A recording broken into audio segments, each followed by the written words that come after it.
आपण पाहत आहात शिवभीमक्रांती महाराष्ट्र न्यूज चॅनल। या पौर्णिमेला 7 प्रकारचे प्रसंग घडलेले आहेत।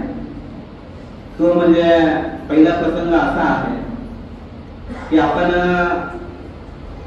अंगुलीमाल नावाचा डाकू आपल्या सर्वांना माहिती आहे। अंगुलीमाल किती हिंसक होता, किती हिंसा करत होता, किती रागीट होता, किती लोकांना मारलं हे बरेचसे लोक उपासक आणि उपासकांना माहिती आहे।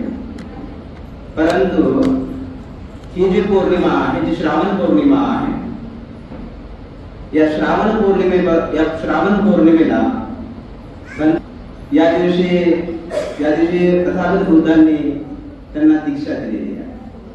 पहा, माणसाला जर बदल करायचा असेल, बदलामध्ये बदल होऊ लागतो, परिवर्तन होऊ लागतं आणि परिवर्तन झाल्याच्या नंतर एक ना एक दिवस तो अशा ठिकाणी पोहोचतो की पहा, आपण अंगुली मारणं जरी हिंसा केली असेल, अंगुली मारणं जरी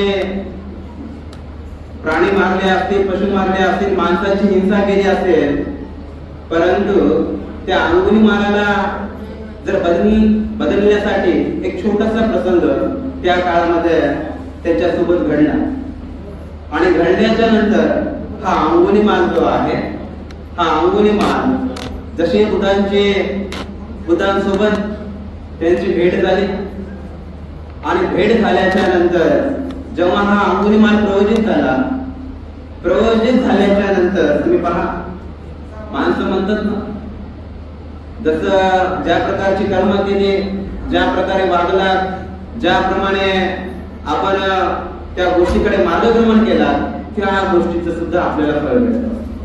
ती वाईट गोष्ट असो किंवा चांगली गोष्ट असो किंवा वेगवेगळ्या याच्यातून वेगवेगळ्या प्रकारे आपल्यावरती काही वेगवेगळ्या प्रकारचे मारा जे आहेत, त्या मारा आपल्यावरती मारा करत असतील तर त्याच्यावरती विजय मिळवल्याच्या नंतर एक दिवस असा येतो की हा ते सुंदर प्रकारे चमकल्याशिवाय राहत नाही। अंगुली मारानं हिंसा केली, अंगुली मारानं माणसांना मारलं, परंतु त्याच्या कर्माचे फळ, त्याने जशी जशी कर्म केले असतील, या कर्माची फळ जे आहेत, ही कर्माची फळ त्याला भेटलेली आहे। कोणी बघा, एखादा व्यक्ती फार द्वेषानं बोलत असेल, फार रागानं बोलत असेल, आपल्या मनामध्ये, आपल्या चित्तामध्ये सातत्यानं त्या प्रकारची गोष्ट जर उत्पन्न करत असेल, तर करत असताना सुद्धा त्या प्रकारचं उत्तर सुद्धा त्याच वेळी त्याच ठिकाणी भेटलं जातं। हा अंगुलीमाल सुद्धा क्रूर असल्याच्या नंतर सुद्धा बुद्धांच्या चरणी जेव्हा आला, बुद्धांना शरण जेव्हा गेला, तो एक दिवस हा अंगुलीमाल सुद्धा अरहंत पदाला प्राप्त झालेला आहे। पहा, बदल करायचा असेल, बदलायचा असेल तर छोट्या छोट्या गोष्टी आपल्याला त्या दिसून येतात आणि त्या दिसल्याच्या नंतर आपल्यामध्ये बदल होत असतो। माझं उदाहरण सांगतो, जवळपास काही वर्षापूर्वी मी बिहारामध्ये शिवर घेतलं होतं आणि शिवर घेतल्याच्या नंतर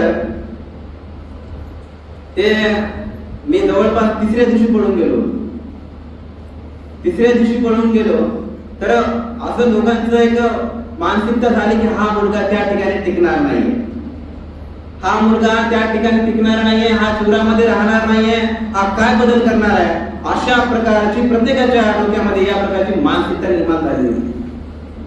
आणि ही मानसिकता निर्माण झाल्याच्या नंतर अंगामध्ये जेव्हा आपल्या मनामध्ये, आपल्या डोक्यामध्ये एक प्रकारची जिद्द, एक प्रकारची चिकाटी जेव्हा उत्पन्न होते आणि उत्पन्न झाल्याच्या नंतर जेव्हा ती भरारी घेते, ही भरारी एक ना एक दिवस त्या लक्ष्यापर्यंत जाण्याचा प्रयत्न करत असतो।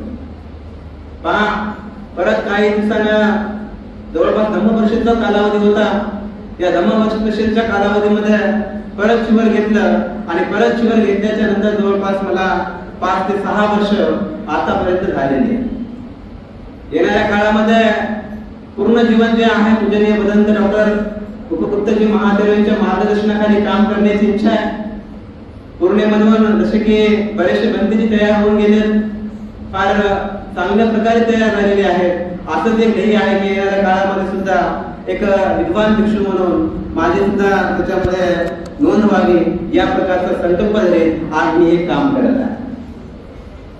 आता आम्रवन महावीराचा भक्तीजीने उल्लेख केला, परंतु संपूर्ण जे आहे भक्तीच्या मार्गदर्शनाखाली हे काम चालत आहे.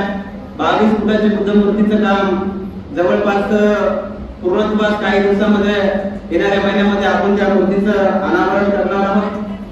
त्यानंतर रोडचा प्रश्न सुद्धा त्या ठिकाणी कारणी लागला, लाईटचा सुद्धा प्रश्न त्या ठिकाणी कारणी लागलेला. हा पहिला या श्रावण पौर्णिमेचा जे की अंगुलीमालाची दीक्षा, ही अंगुलीमालाची दीक्षा सुद्धा या श्रावण पौर्णिमेला झालेली आहे. पहा, दुसरे जो महत्व आहे, हे दुसरं महत्व जे आहे, हे दुसरं महत्व म्हणजे एक बंते आनंद नावाचे बंते जे तुम्ही ऐकलेले आहे. हे बंते आनंद या पौर्णिमेला, या श्रावण पौर्णिमेला बंते आनंदाला सुद्धा अरहंत पद प्राप्त झालेलं आहे. भगवान बुद्धांसोबत भगवंताचा अतिशय प्रिय असलेला शिष्य जे की सातत्यानं बुद्धांच्या सोबत होता, बुद्धांच्या सोबत राहत होता, परंतु राहत असताना सुद्धा भगवंताच्या महापरिनिर्वाणाच्या नंतर जेव्हा बुद्धांनी शरीर सोडलं, हे शरीर सोडण्याच्या नंतर जवळपास 40 वर्षाच्या कालावधीमध्ये जेव्हा महाकश्यप बद्रीच्या अध्यक्षतेखाली पहिली धम्मसंगती झाली, त्या धम्मसंगतीमध्ये या आनंद नावाच्या बद्रीजीला अरहंत पद प्राप्त झालेला. त्या काळामध्ये त्या संगतीमध्ये जवळपास माझ्या माहितीस्तव 84,000 जे सूत्र आहेत, हे सूत्र त्या ठिकाणी त्या संगतीमध्ये म्हणल्या गेली होती.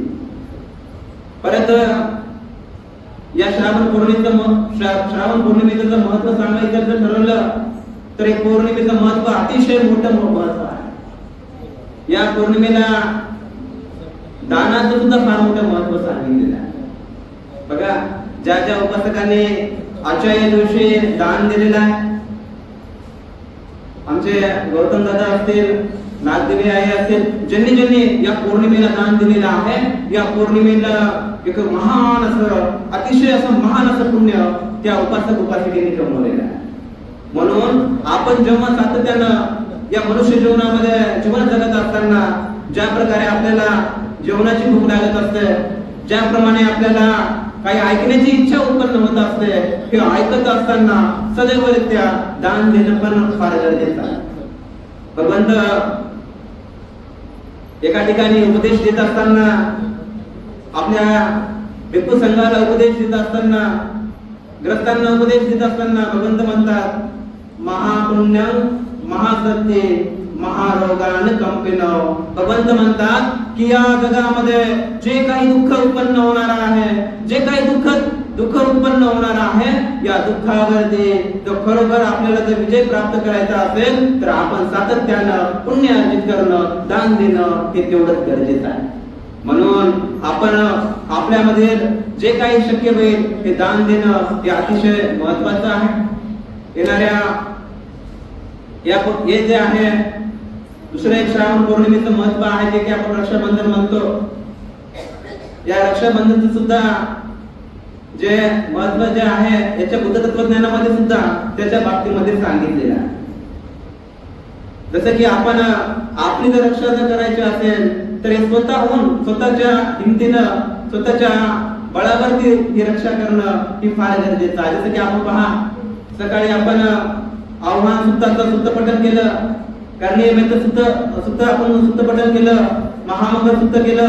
त्यानंतर महामंगल गाथा, जशी की हे बुद्धांच्या वाणीतून जे सूत्र निघलेले आहेत, जे बुद्धांच्या वाणीतून निघलेले जे शब्द आहेत, ही शब्द आपल्याला जे आहेत आपलं रक्षण करणारे, आपल्याला एक रक्षण करणारे आहेत. म्हणून आपण सातत्यानं जेव्हा केव्हा धम्म ऐकत असो, जेव्हा केव्हा आपण बुद्धांचे पवित्र असे वचन ऐकत असो, ते ऐकत असताना अतिशय श्रद्धापूर्वक, नम्रतापूर्वक आपलं संपूर्ण ध्यान त्या ठिकाणी लावत आपण त्याच्यावरती ऐकण्याचा प्रयत्न केला पाहिजे.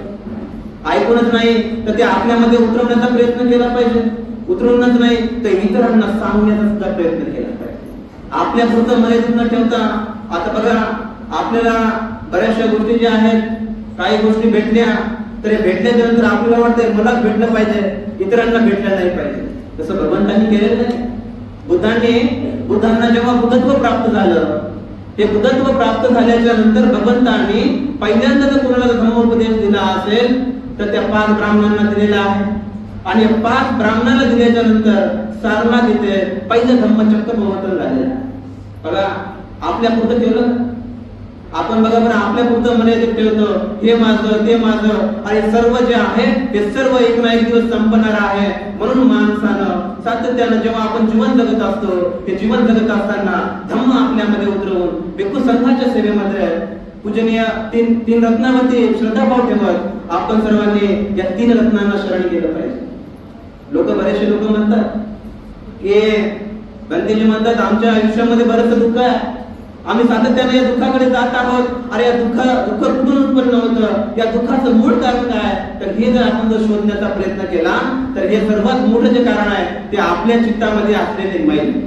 भगवंत म्हणतात, जे आपलं चित्त शुद्ध करतं तेव्हाच आपलं जे आहे ते आपलं चित्त शुद्ध होईल, तेव्हाच आपल्या काही ना काही करण्याची इच्छा उत्पन्न होईल. जसं जसं आपल्या करण्याची इच्छा उत्पन्न होईल आणि करत असताना आपण चांगल्या मार्गावरती सुद्धा जाऊ. बघा, जेव्हा चांगल्या मार्गावरती आपण मार्गक्रमण करतो ना, ते मार्गक्रमण करत असताना आपल्याला वेगवेगळ्या प्रकारच्या मारा सुद्धा येत नाही. या पूर्ण पापडकथेकडे गेलेत, ज्यांनी या अंधश्रद्धेकडे गेलेत, ते सर्व जे आहे ते सर्व दुःखाकडे गेलेले आहे, सर्व या दुःखामध्ये बुडलेले आहे. आणि या दुःखातून जर बाहेर पडायचं असेल, हे जे दुःख आहे या दुःखातून जर बाहेर पडायचं असेल तर आपल्याला या 3 रत्नाला शरण गेल्याशिवाय आपल्याला या दुःखातून बाहेर पडता येणार नाही. बुद्धांनी काय अंधश्रद्धात्मक सांगितलेलं नाहीये. बुद्धांनी का तुम्हाला म्हटलेलं नाहीये की मला हे केल्याच्या नंतर ते प्राप्त होईल. अशा प्रकारचे भगवंतांनी कसल्याही प्रकारचं अंधश्रद्धात्मक या आपल्या धर्मामध्ये सांगितलेलं नाहीये. मग जर आपल्याला जर चांगलं बरोबर जीवन जगायचं असेल तर या पवित्र अशा धर्मामध्ये, या पवित्र अशा धर्माच्या मार्गावरती मार्गक्रमण केलं तर निश्चितच आपलं जे जीवन आहे हे आपलं जीवन सुखकारक आणि चांगलं होणार. पहा, तुम्हाला बरेचसे इथे या ठिकाणी काही जणांना शेती माहिती आहे. 3 प्रकारची शेती असते. पहा, पहिली शेती जी आहे ही पहिली शेती काळी शेती असते, काळी जरा म्हणतो आपण. दुसरी जी शेती आहे, दुसरी शेती दगडाची शेती आहे. आणि तिसऱ्या प्रकारची जी शेती आहे ही तिसऱ्या प्रकारची शेती म्हणजे काळे आणि दगड मिक्स असलेली आहे. तर याच्यामध्ये जर आपण जर पेरण्याचा प्रयत्न केला, आपण जर टाकण्याचा जर प्रयत्न केला तर याच्यामध्ये सर्वात जास्त कशामध्ये जास्त उत्पादन होईल? काळ्या शेतीमध्येच होणार आहे. आणि जर ते जर उत्पादन जर करायचं असेल, ते उत्पादन आपल्याला या धम्माची शेती करत करायचं. धम्म आपल्यामध्ये रुजवायचा. आणि जसा जसा धम्म रुजवत घ्याल तसा आपलं जे जीवन आहे, आपलं जे आयुष्य आहे, अतिशय अशा पौर्णिमेच्या चंद्राप्रमाणे आपलं पवित्र असं जीवन फुलत जाईल. म्हणून माता वगैरेंनो, आपण येत असताना जेव्हा केव्हा विहारात येऊ, हे विहारात आल्याच्या नंतर केव्हाही वायफळ गोष्टी न करता या पवित्र अशा धम्माची गोष्ट, धम्म आत्मस्मरण, धम्माच्या प्रती चर्चा करणं हे तेवढंच गरजेचं आहे. नाहीतर आल्याच्या नंतर तिकडल्या गोष्टी केल्याच्या नंतर आपल्यामध्ये बदल होणार नाहीये. जर आपल्यामध्ये जर बदल करून घ्यायचा असेल तर माता भगिनींनो, आपण जे आहे या 3 रत्नाला शरण गेलं पाहिजे. आणि या 3 रत्नाला शरण गेल्याच्या नंतर आपलं जे जीवन आहे ते आपलं जीवन अतिशय सुंदर असं जीवन आपलं होणार आहे. म्हणून आपण सर्वजण निश्चितच या पवित्र अशा या धर्माच्या मार्गावरती मार्गक्रमण कराल, 3 रत्नाला शरण जाल, हीच एक आपल्याकडून अपेक्षा व्यक्त करतो.